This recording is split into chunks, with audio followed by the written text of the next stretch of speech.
Oke, kita lanjutkan. Jangan sampai yang dicontoh adalah sisi negatif. Contoh leader nih, dia kan ada sisi keterampilan independen nih di sini, terus di sini keterampilan kepemimpinan independen, tapi dia ada sifat keras kepala, egois, kayak gitu. Nah, jangan sampai yang muncul adalah sifat ini. Orang tua wajib untuk menuntun anaknya di sisi positifnya, jangan sampai di sisi negatifnya. Oke. Nah, sekarang saya lanjutkan. Efek karakter berada di dominan dan penunjang. Jadi teman-teman lihat di sini ya. Ini kan dominan. Ini penunjang. Ya.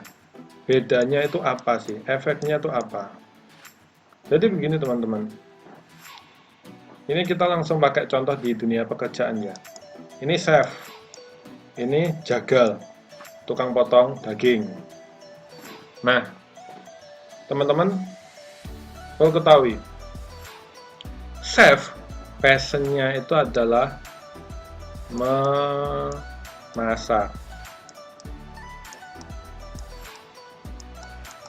Sedangkan tukang jagal adalah memotong. Nah, kita simpelnya adalah ini. Chef fokusnya adalah memasak. Jagal adalah memotong. Nah, kita kasih contoh di sini teman-teman. Anggaplah di sini ya. Kita anggaplah gini, eksekutif. Nah, pada saat contohnya gini, memotong, kita membahas tentang memotong ya. Kita membahas tentang memotong.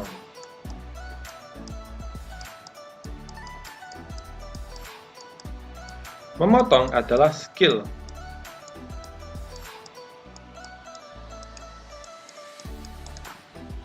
Memotong adalah skill, bukan passion. Nah,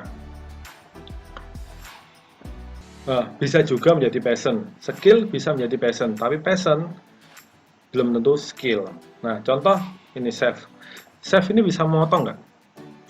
Jawabannya bisa. Dia bisa memotong.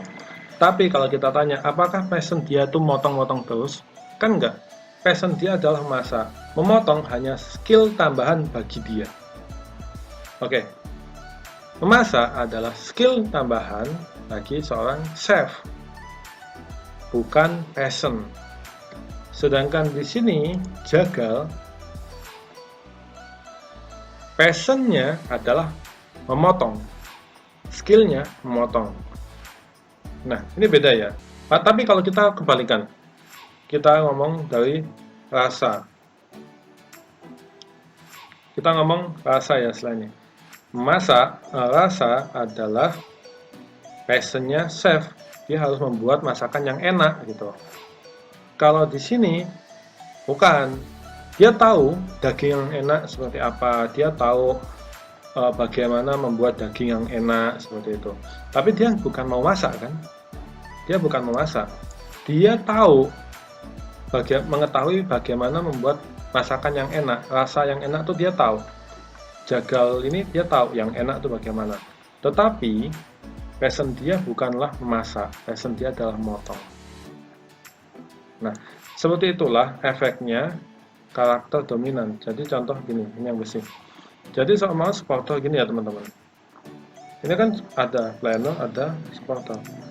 Jangan sampai kebalik. Kebanyakan teman-teman kebalik. Planner itu kan contoh pekerjaannya dia itu properti ya.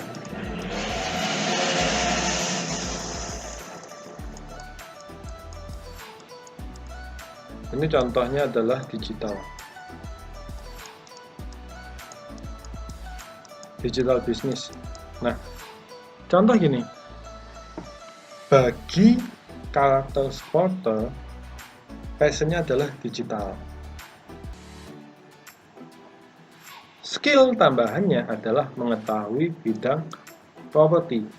Jadi ingat, bisnisnya bisnis digital, pengetahuan tambahannya adalah properti.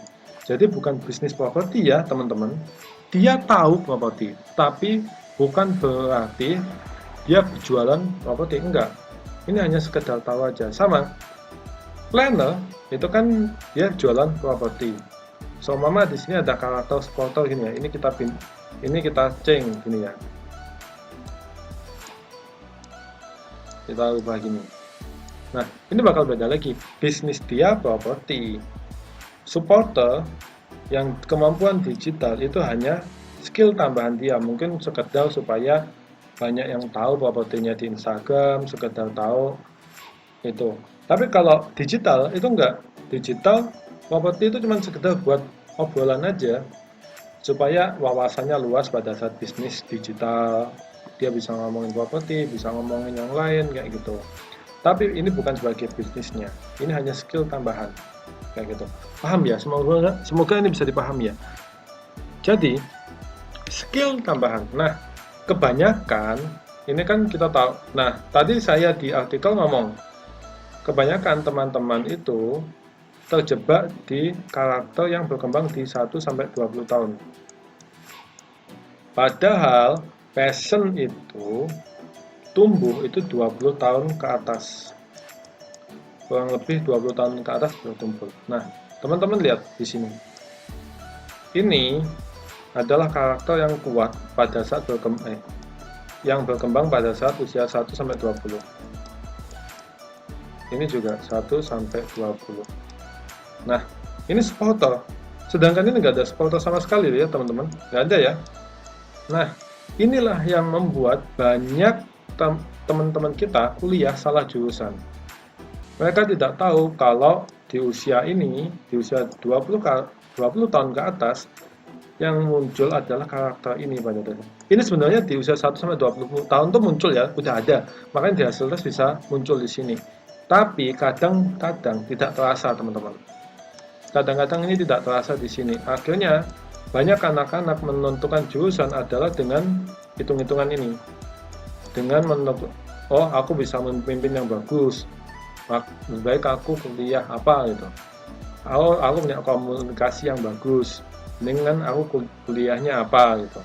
Oh kayak aku eksekutor udah yang bagus, mending aku kuliahnya apa.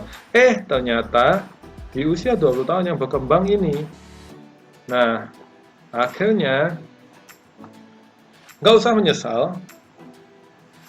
Kuliahnya ini jelas, ini nggak bakal sesuai dengan passionnya nanti, karena yang berkembang adalah karakter supporter, bukan karakter ini.